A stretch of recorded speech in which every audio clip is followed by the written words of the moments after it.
أعوذ بالله من الشيطان الرجيم.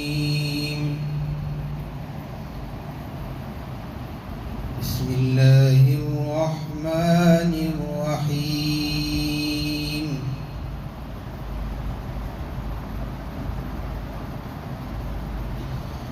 ولن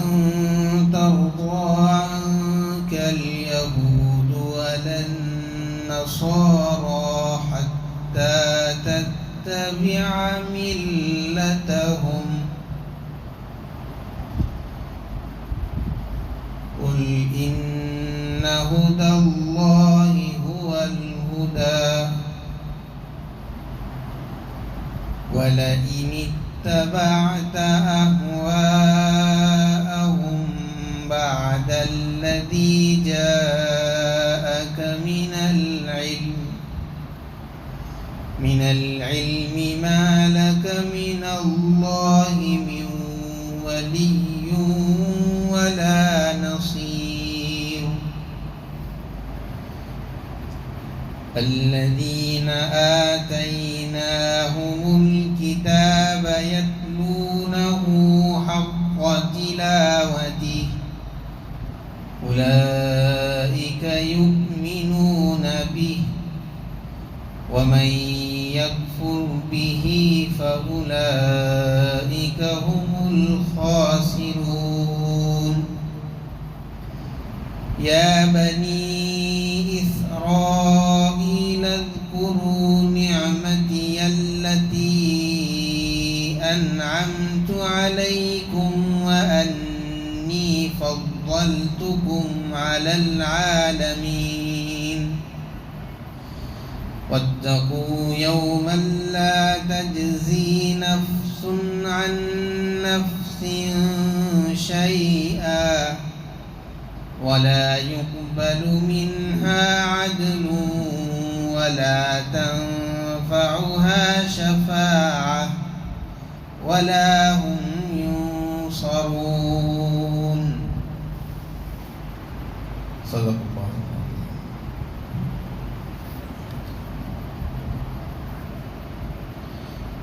اور آپ سے یہود و نصارہ خوش نہیں ہوں گے یہاں تک کہ آپ ان کے مذہب کی پیروی نہ کر لو. آپ کہہ دیجئے کہ ہدایت تو اللہ ہی کی ہدایت ہے. اگر آپ علم کے آ جانے کے بعد میں ان کی خواہش کی پیروی کریں گے تو اللہ کے مقابلے میں نہ آپ کا کوئی دوست ہوگا اور نہ کوئی مددگار. جن لوگوں کو ہم نے کتاب عطا کی ہے اور وہ اس کی تلاوت کا حق بھی ادا کرتے ہیں وہی لوگ اس پر ایمان لانے والے ہیں، اور جو اس کا انکار کرتے ہیں وہ لوگ نقصان میں ہیں. اے بنی اسرائیل، اپنی ان نعمتوں کو جو یاد کرو جو میں نے تم پر کی ہے، اور میں نے تم کو تمام جہاں والوں پر فضیلت بخشی. اور تم ایسے دن سے ڈرو جس میں نہ کوئی شخص کسی کے کام آئے گا اور نہ اس کی طرف سے کوئی بدلہ قبول کیا جائے گا اور نہ اس کو کوئی سفارش نفع پہنچائے گی اور نہ اس کے لیے کوئی اس کی مدد کی جائے گی.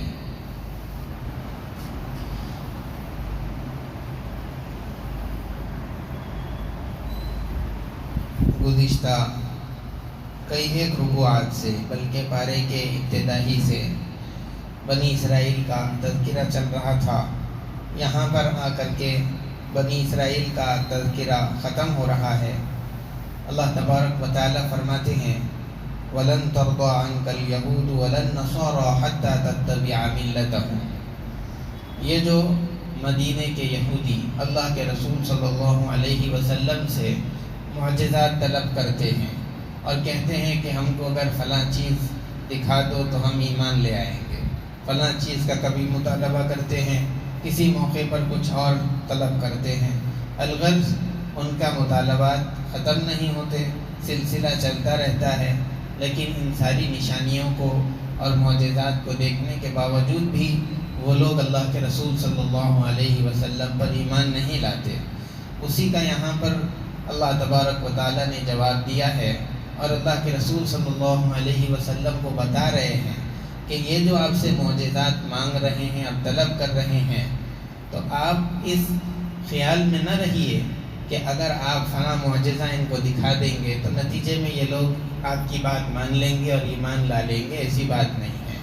بلکہ یہ لوگ تو آپ کو محض پریشان کرنے کے لیے مختلف معجزات کا مطالبہ کرتے رہتے ہیں۔ یہ تو اس وقت میں خوش ہوں گے اور یہ اس وقت آپ سے راضی ہوں گے جب آپ اپنے مذہب کو ہی چھوڑ ڈالیں، اور یہ اس وقت آپ سے راضی ہوں گے جب آپ ان کے دین کی پیروی کرنے لگ جائے، اور جس دین کی طرف آپ بلا رہے ہیں اس دین کو بالکل ہی آپ چھوڑ دیں، تو اس وقت میں یہ آپ سے خوش اور راضی ہوں گے۔ حالانکہ آپ کے لیے یہ مناسب نہیں ہے کہ ان کو خوش کرنے کے لیے اپنے دین کے اندر سستی ظاہر کریں اور کمزوری ان کے سامنے ظاہر کریں، یہ آپ کے لیے مناسب نہیں ہے۔ بلکہ ہدایت تو وہی ہے جس کو اللہ نے ہدایت والا راستہ قرار دیا ہے، اسی لیے آپ صاف ان سے کہہ دیجیے کہ میں تمہارے دین کی پیروی نہیں کروں گا اور تم کو خوش کرنے کے لیے اپنے مذہب کے اندر سستی اور کمزوری ظاہر نہیں کروں گا، بلکہ میں تو اس راستے پر چلوں گا جس کو اللہ تبارک و تعالیٰ نے ہدایت والا راستہ بتایا ہے۔ اللہ نے کہہ دیا، آپ کہہ دیجئے اِنَّ هُدَى اللَّهِ هُوَ الْهُدَى،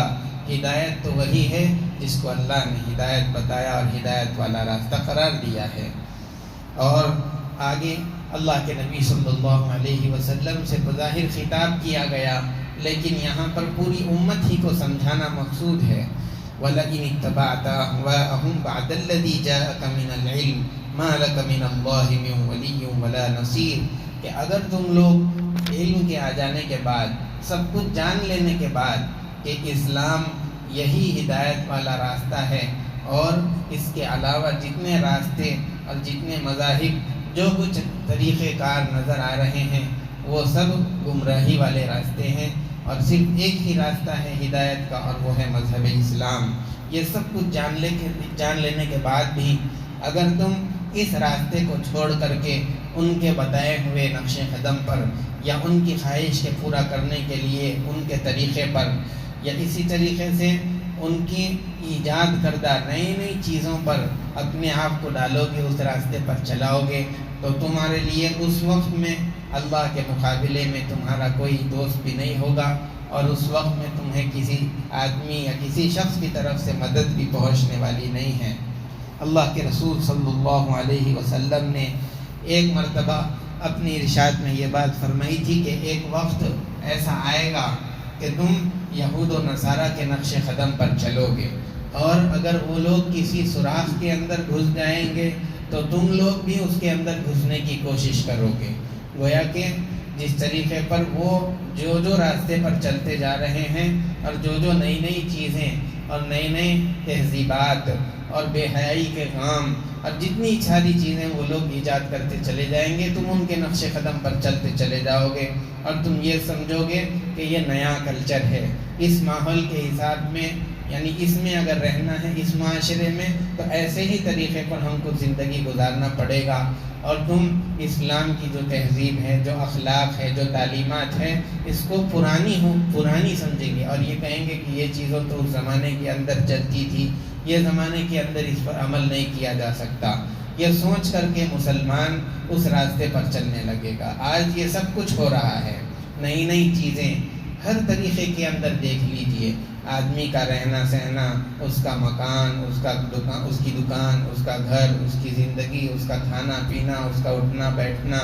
اس کی زندگی کے اندر سے آہستہ آہستہ سنتیں جا رہی ہیں، اور اس کی جگہ پر دوسری چیزیں جو آج کل یہود و نصارہ کی ایجاد کردہ ہیں، وہ آہستہ آہستہ زندگیوں کے اندر داخل ہوتی چلی جا رہی ہے۔ ایک مثال کے ذریعے سمجھ سکتے ہیں، اللہ کے رسول صلی اللہ علیہ وسلم کی تعلیمات میں یہ ہے کہ آدمی نیچے بیٹھ کر کے کھانا کھائے، لیکن بغیر مجبوری کے، بغیر عذر کے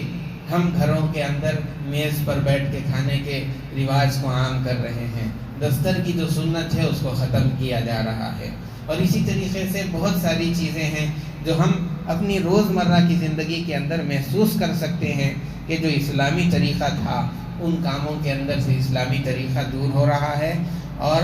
جو ویسٹرن کلچر ہے اور اسی طریقے سے ان کی ایجاد کردہ چیزیں ہیں، ان کے ایجاد کردہ طریقے ہیں، وہ آہستہ آہستہ ہماری زندگی کے اندر آ رہے ہیں۔ اسی لیے آدمی اپنی زندگی کے اندر غور کر کے سنتوں والی زندگی اور سنتوں والا طریقہ اپنانا چاہیے۔ اللہ تبارک و تعالیٰ آگے فرماتے ہیں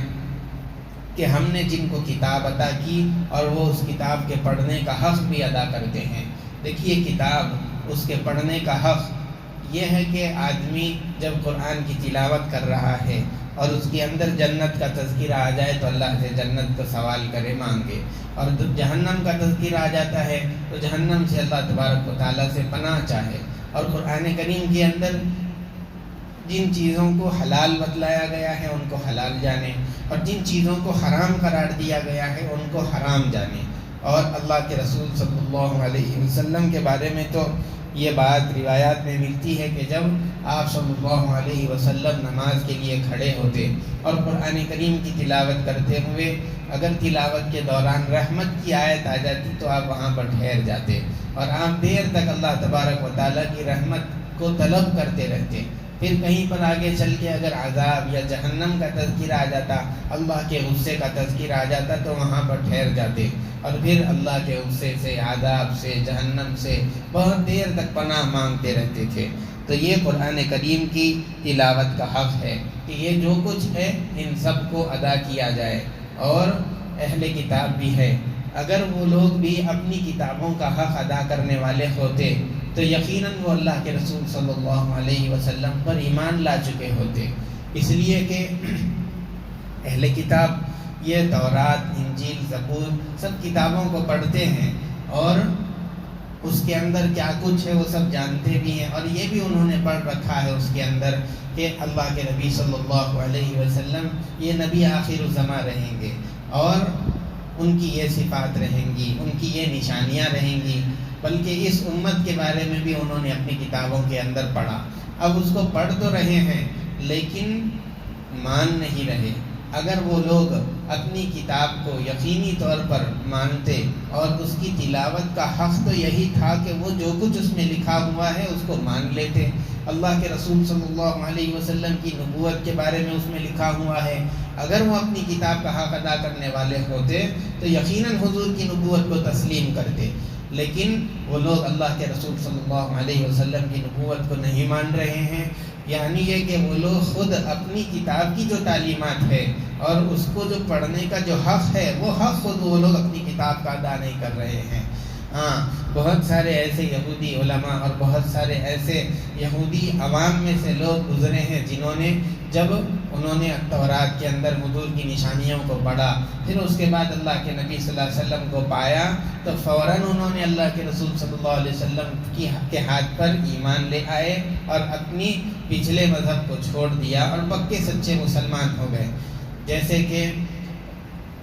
تمیم داری رضی اللہ تعالیٰ عنہ، حضرت عبداللہ ابن سلام رضی اللہ تعالیٰ عنہ، اور اسی طریقے سے بہت سارے صحابہ ہیں جو پہلے مذہب یہود کے اندر تھے، حضور کے بارے میں کتابوں میں پڑھا تھا، لیکن جب حضور کو پا لیا تو پھر اس کتاب کا حق ادا کرنے کے لیے ان لوگوں نے اللہ کے رسول صلی اللہ علیہ وسلم پر ایمان بھی لے آئے، تو حقیقت میں ان لوگوں نے اپنی کتاب کا حق ادا کر دیا۔ اب مسلمان کا بھی یہ کام ہے کہ قرآن کریم کے جو حلال ہیں اس کو حلال جانے، جو حرام ہے اس کو حرام جانے، قرآن کی جو تعلیمات ہیں ان ساری تعلیمات پر عمل پیرا ہو جائے، تب ہی جا کر کے ایک مسلمان قرآن کریم کی تعلیمات پر عمل کرنے والا ہو سکتا ہے اور اس کا حق ادا کرنے والا ہو سکتا ہے۔ ایسا نہیں کہ جو مشکل دکھا اس کو چھوڑ دیا، جو آسان نظر آ رہا ہے اس کو لے لیا۔ اگر اس طریقے سے کریں گے تو مسلمان خود اپنی کتاب یعنی قرآن کریم کا حق ادا کرنے والے شمار نہیں ہوں گے۔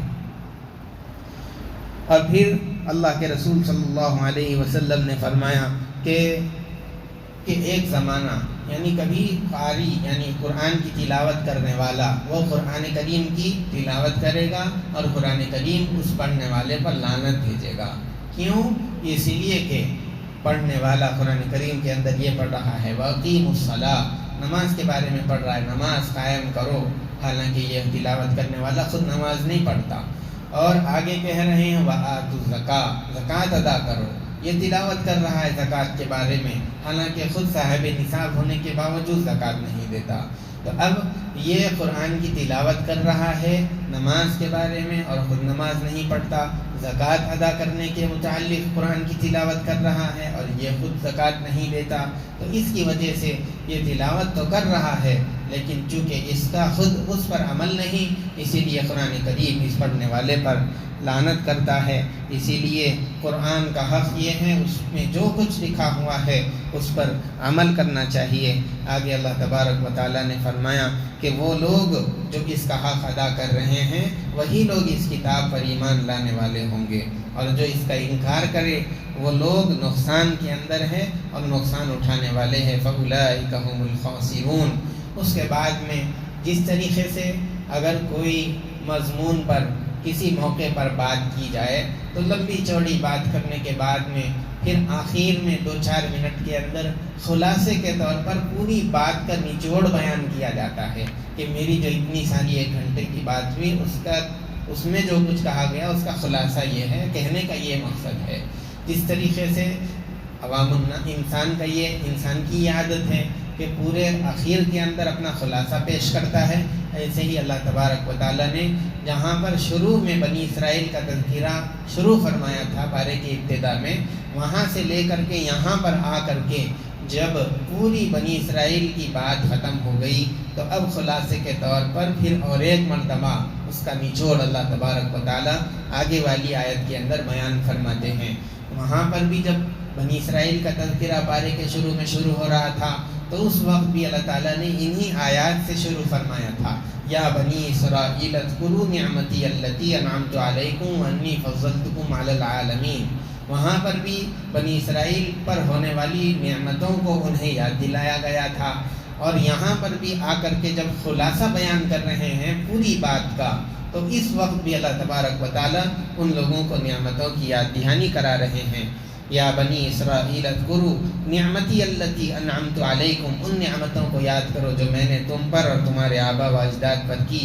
وانی فضلتکم علی العالمین، اور دونوں جہانوں میں نے تم کو فضیلت دی۔ دونوں جہانوں میں اس اعتبار سے کہ اللہ تبارک و تعالیٰ نے ان کو ظاہری اور باطنی اعتبار سے سارے جہاں والوں پر جو اس زمانے میں موجود تھے ان لوگوں کو فضیلت دی تھی۔ باطنی اعتبار سے تو اس طرح کہ ان میں بہت سارے پیغمبر علیہم الصلاۃ والسلام کو بھیجا، اور ظاہری اعتبار سے اس طور پر کہ ان کے اندر بہت سارے بادشاہوں کو اللہ تعالیٰ نے بھیجا تھا، بادشاہت عطا فرمائی تھی، جیسے کہ حضرت داؤد علیہ السلام، حضرت سلیمان علیہ السلام، حضرت یوسف علیہ السلام، یہ سب بنی اسرائیل کے اندر سے ہوئے۔ اسی لیے سب ان لوگوں کو سارے عالم اور جہاں والوں پر اللہ تعالیٰ نے ان لوگوں کو فضیلت دی تھی، اور یہ نعمتوں کو یاد دلانے کے بعد میں پھر آخر میں اللہ تبارک و تعالیٰ آخر میں ایک اس دن کے متعلق بھی ان لوگوں کو باخبر کر رہے ہیں اور ڈرا رہے ہیں کہ جس دن کوئی آدمی کسی کے کام نہیں آئے گا۔ دوسری آیات کے اندر بھی بہت ساری جگہ پر قیامت کے منظر کو کھینچا گیا ہے، وہاں کی منظر کشی کی گئی ہے۔ پارتیس کے اندر بھی یہ بات بتائی گئی کہ وہاں پر بھائی سے، بہن اپنے یعنی بھائی سے، اور بیٹے اپنی ماں سے، رشتہ دار ایک دوسرے سے، اس طریقے سے ہر ایک دوسرے سے چھپتے ہوئے پھرے گا کہ کہیں یہ کچھ مطالبہ نہ کر لے، کوئی نیکی نہ مانگ لے، یہ سوچ کر کے ہر ایک دوسرے سے چھپتے رہے گا۔ اس طرح کی منظر کشی، ایسا ہولناک ماحول قیامت کے روز ہوگا۔ اس دن سے متعلق ان یہودیوں کو ڈرایا گیا، وَاتَّقُوا يَوْمًا لَا تَجْزِي نَفْسٌ عَن نَفْسٍ شَيْئًا، کوئی دوسرا کسی کا بدلہ نہیں چکا سکے گا، وَلَا يُقْبَلُ مِنْهَا عَدْلٌ، اور کسی کی طرف سے کوئی بدلہ دے کر کے اس کو جہنم سے چھڑا لیا جائے، ایسا بھی نہیں ہوگا، کوئی بدلہ قبول نہیں کیا جائے گا۔ جو کچھ کیا ہے اس کی سزا ضرور اس کو مل کر کے رہے گی۔ وَلَا تَنْفَعُهَا شَفَاعَةٌ، اور ایسا بھی نہیں ہے کہ کسی کی سفارش اس کے حق میں قبول کر لی جائے اور اس کو جہنم سے چھڑا دیا جائے۔ وَلَا هُمْ يُنصَرُونَ، اور نہ وہ مدد کیے جائیں گے۔ یہاں پر اس آیت کے اندر اللہ تعالیٰ نے فرمایا وَلَا تَنْفَعُهَا شَفَاعَةٌ، شفاعت اس دن اس کے کام نہیں آئے گی۔ یہ تو صرف کافروں اور مشرکوں کے لیے ہے، ورنہ تو دیگر روایات کے اندر، احادیث کے اندر ایک بہت سارے لوگوں کا شفاعت کرنا اور ان کی سفارش اور شفاعت کا قبول ہونا یہ تو ثابت ہے، جیسے کہ حافظ کا اپنے خاندان والوں کے لیے سفارش کرنا، اور اسی طریقے سے شہید کا اپنے مسلمان بھائیوں کے لیے سفارش کرنا، اور جو چھوٹی نابالغ اولاد، بچے بچیاں جو بچپن ہی کے اندر انتقال کر جاتے ہیں، ان کا والدین کے لیے اور دوسروں کے لیے، البتہ اس کے علاوہ جتنے بھی لوگ ہیں سب کی سفارش احادیث سے ثابت ہے۔ اسی لیے یہاں پر جو سفارش کے فائدہ نہ دینے کی بات کہی گئی ہے وہ تو کافروں کے لیے ہے، کہ اگر کافر کے حق میں کوئی سفارش کرتا ہے تو اس کے حق میں وہ سفارش قبول نہیں ہوگی۔ اس کے بعد اللہ تبارک و تعالیٰ فرماتے ہیں کہ اس دن ان کے لیے کوئی مددگار بھی نہیں ہوگا۔ الغرض ایک مجرم کو چھڑانے کے لیے جتنے کچھ بھی طریقہ کار ہو سکتے ہیں، ان طریقوں میں سے کوئی طریقہ اس مجرم کو جہنم سے نہیں چھڑا سکے گا۔ اللہ تبارک و تعالیٰ قرآن کریم کی روشنی میں ہم سب کو زندگی گزارنے کی توفیق عطا فرمائے، اور جو کچھ واقعات یہاں تک بنی اسرائیل کے بیان کیے گئے اس میں ہم سب کو سبق لے کر کے، اور ان لوگوں نے جو کچھ نافرمانیاں کی ہیں، اللہ تعالیٰ ہم سب کو ان سے بچتے ہوئے زندگی گزارنے کی توفیق عطا فرمائے۔ سبحان ربک رب العزت عما یصفون وسلام علی المرسلین والحمد للہ رب العالمین۔ انشاءاللہ آئندہ درس 14 جولائی کو ہوگا۔